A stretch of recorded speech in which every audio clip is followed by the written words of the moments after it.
তোমালোকৰ মাজৰে আন এজন ষ্টুডেণ্টে পঠোৱা আন এটা কুৱেশ্যন আৰু কুৱেশ্যনটো যদি তোমালোকে চোৱা তেতিয়াহ'লে দেখিবা যে কুৱেশ্যনটো তেনে সাধাৰণ যেন লাগিব তোমালোকৰ কাৰণ তোমালোকে প্ৰত্যেকখন কুৱেশ্যন পেপাৰ চালেই দেখিবা যে তাত বিক্ৰিয়া সন্তুলিত কৰিবলৈ দিছে কৰবাত দিছে বিক্ৰিয়াটো সম্পূৰ্ণ কৰা কৰবাত দিছে সম্পূৰ্ণ কৰি সন্তুলিত কৰা বা কৰবাত দিছে কেৱল সন্তুলিত কৰিবলৈ এতিয়া এই বিক্ৰিয়াটোত কিন্তু এটা বিশেষ কনসেপ্ট জড়িত হৈ আছে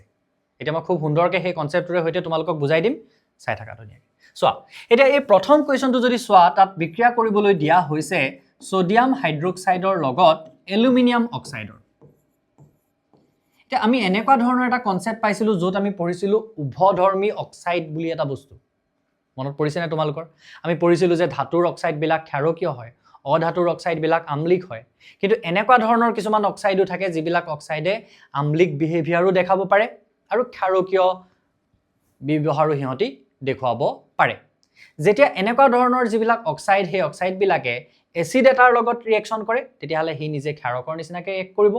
আৰু যদিহে হি ক্ষাৰক এটাৰ লগত ৰিএকচন কৰে তেতিয়াহলে নিজে হি এসিডৰ দৰে এক কৰিব আৰু তেনেকুৱা এটা অক্সাইডৰ এক্সাম্পল আছিল এই এলুমিনিয়াম অক্সাইড তোমালোকৰ কিতাপত ধে এগালমান এম্ফোটেৰিক অক্সাইড বা উভধৰ্মী অক্সাইডৰ এক্সাম্পল নাই এলুমিনিয়াম অক্সাইড আছে জিংক অক্সাইড আছে গতিকে তোমালোকে বৰ বিশেষ চিন্তা কৰিবলগীয়া কথা নাই তোমালোকক ইয়াৰ বাহিৰত এই এক্সাম্পল কিটাৰ বাহিৰত ইয়াৰ কিবা কুৱেশ্যন দিয়াৰ চান্স খুবেই কম এটা কনসেপ্টটো চাও হা সো এতিয়া আমাৰ দিছে ৰিএকচনটো কাৰ লগত এলুমিনিয়াম অক্সাইডটো অলৰেডি আমি গম পালো যে এটা উভধৰ্মী অক্সাইড এসিডৰ দৰেও ৰিএকচন কৰিব পাৰে ক্ষাৰকৰ দৰেও কৰিব পাৰে এতিয়া এই ৰিএকচন কৰি আছে এটা তীব্ৰ ক্ষাৰকৰ লগত চোৱাচোন NaOH টো এটা তীব্ৰ ক্ষাৰক নহয় জানো সো তীব্ৰ ক্ষাৰক এটাৰ লগত যেতিয়া এই ৰিএকচন কৰিব বা এটা ষ্ট্ৰং বেছৰ লগত যেতিয়া এই ৰিএকচন কৰিব তেতিয়াহলে ই কিহৰ দৰে এক কৰিব ই এটা এসিডৰ দৰে এক কৰিব আৰু আমি জানো যে এটা ক্ষাৰকৰ লগত এটা এসিডে যেতিয়া ৰিএকচন কৰে বা বিক্ৰিয়া কৰে তেতিয়াহলে কি উৎপন্ন কৰে এটা লৱণ উৎপন্ন কৰে আৰু পানী উৎপন্ন কৰে হয়নে কিন্তু এই বিক্ৰিয়াটো তেতিয়া আমি যদি লৱণটো লিখিবলৈ যাওঁ এটো অকনমান তোমালোকৰ কাৰণে এতিয়া কমপ্লেক্স হৈ যায় মই বাৰু বুজাই দিছো কথাটো যে যদি এই এলুমিনিয়াম অক্সাইডটোক আমি এটা বেছৰ প্ৰেজেন্সত ৰাখো তেতিয়াহলে এই এলুমিনিয়াম অক্সাইডে এটা আয়ন উৎপন্ন কৰে যেটো কোৱা হয় এলুমিনেট এনেকুৱা আয়ন এটা আৰু এই সোডিয়াম হাইড্ৰক্সাইডৰ পৰা কি উৎপন্ন হয় Na+ সো দুইটা লগ লাগি আলটিমেটলি কি প্ৰডিউস হৈ যায় NaAlO2 যেটো কোৱা হয় সোডিয়াম এলুমিনেট এইটো কোৱা হয় সোডিয়াম এলুমিনেট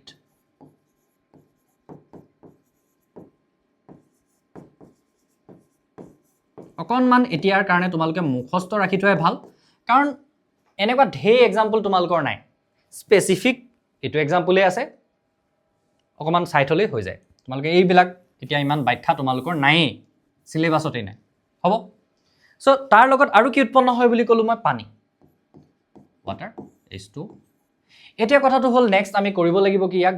ব্যালেন্সিং বৰ বিশেষ টান নাই হৈ থকা নাই ইয়াত আমি ব্যালেন্সিংত সদায় কি চাম যত জিটো পৰমাণুৰ সংখ্যা ইয়াত বেছি আছে সেই পৰমাণুটোক আমি প্ৰথমতে ব্যালেন্স কৰিবলৈ যত্ন কৰিম এতিয়া ইয়াত কি বেছি আছে সো অক্সিজেন দেখা দেখি কাৰণ ইয়াত অক্সিজেন দুটা এটা তিনটা আছে এফালে তিনটা এটা চাৰিটা আছে কেনেকৈ ব্যালেন্স কৰিম এটা ইয়াক ব্যালেন্স কৰিবলৈ আমি যদি ইয়াত 2 এটা দি দিও চোৱাচোন ইয়াত যদি এটা 2 দি দিও আৰু ইয়াত যদি আমি এটা 2 দি দিও ব্যালেন্স হৈ যাব নেকি হিসাব কৰি চোৱা ইয়াত কি হৈ গল এতিয়া অক্সিজেন দুটা তিনটা পাঁচটা হৈ গল ইয়াত চাৰিটা এটা পাঁচটা হৈ গল বাকি বিলাক যদি হিসাব কৰি চোৱা সোডিয়াম দুটা এলুমিনিয়াম দুটা এলুমিনিয়াম ইয়াত দুটা হৈ গল হয়নে বাকি সব মিলি গল হাইড্ৰোজেন চোৱা দুটা হাইড্ৰোজেন দুটা সকলো বিলাক মিলি গল ওকে ইট ইজ ব্যালেন্সড হয়নে এতিয়া তাৰ নেক্সট কোৱেশ্চনটো যদি চাও আমি বি তাতো অকনমান এটা কনসেপ্ট জড়িত হৈ আছে এসিড বেছৰ বি টু কি দিয়া আছে আমাক ম্যাগনেসিয়ামৰ লগত হাইড্ৰোক্লোৰিক এসিডৰ ৰিএকচন ম্যাগনেসিয়ামটো হল এটা ধাতু আৰু হাইড্ৰোক্লোৰিক এসিডটো গম পাইছাই এটা এসিড ধাতুৰ লগত যেতিয়া এসিডে বিক্ৰিয়া কৰে আমি জানো যে এটা লৱণ উৎপন্ন হয় আৰু লগতে কি উৎপন্ন হয় হাইড্ৰোজেন গ্যাস উৎপন্ন হয় এতিয়া এই দুইটা বস্তুৰ পৰা যদি আমি হাইড্ৰোজেনটোক উলিয়াই লৈ গুছি যাওঁ হাইড্ৰোজেন গ্যাস হিচাপে তেল থাকি গল কি ম্যাগনেসিয়াম আৰু ক্লোৰিন গতিকে লৱণটো উৎপন্ন হ'ব ম্যাগনেসিয়াম আৰু ক্লোৰিন লগ লাগি অৰ্থাৎ ম্যাগনেসিয়াম ক্লোৰাইড এতিয়া ম্যাগনেসিয়াম ক্লোৰাইডৰ সংকেত জানো এইটো হ'ব স্যাৰ হ'ব আকৌ কাৰণ সোডিয়াম ক্লোৰাইডৰ সংকেত যদি আমি NaCl বুলি লিখিব পাৰো তেতিয়ালে ম্যাগনেসিয়াম ক্লোৰাইডৰ সংকেতটো কিয় MgCl বুলি লিখিব নোৱাৰো আমি নোৱাৰো এইটো কাৰণে কাৰণ এই যে তলত লিখো এইবিলাক কি হয় যোজ্যতা আমি কোত শিকিছিলো ক্লাস 9ত এইটো কিয় এনেকৈ লিখিব পাৰোঁ কাৰণ ছ'ডিয়ামৰো যোজ্যতা 1 ক্লৰিনৰো 1 ইয়াত 1 হ'লে দুইটা কেঞ্চেল গুচি যায় কিন্তু মেগনেছিয়াম ক্লৰাইডৰ ক্ষেত্ৰত মেগনেছিয়ামৰ যোজ্যতা 2 আৰু ক্লৰিনৰ 1 গতিকে মেগনেছিয়ামৰ যোজ্যতাটো আমি ক্লৰিনৰ তলত লিখিব লাগিব আৰু সেয়েহে কি হয় এইটো MgCl2 হয় এতিয়া যদি আমি ইয়াক বেলেন্স কৰিবলৈ চাওঁ মেগনেছিয়াম এটা আছে ক্লৰিন এফালে এটা আছে হেফালে দুটা আছে হাইড্ৰজেন দুটা ইয়াত যদি আমি 2 এটা দি দিওঁ বাকি গুটেখিনি ইয়াতে কি হৈ যাব